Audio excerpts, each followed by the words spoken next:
हा सुधा स्वतःची शपथ मागे घेतो, उद्या सकाळी तुला भेटायला मी तुझ्याकडे येणार. हे म्हणलं मी जाणार आहे उद्या. तर ती काय म्हणते, जाताना एक काम करा. काय?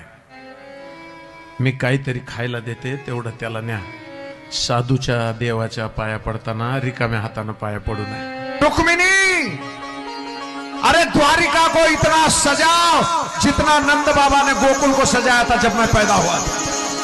अरे द्वारपालो उस कन्हैया से कह दो कि दर पे सुदामा गरीब आ गया है.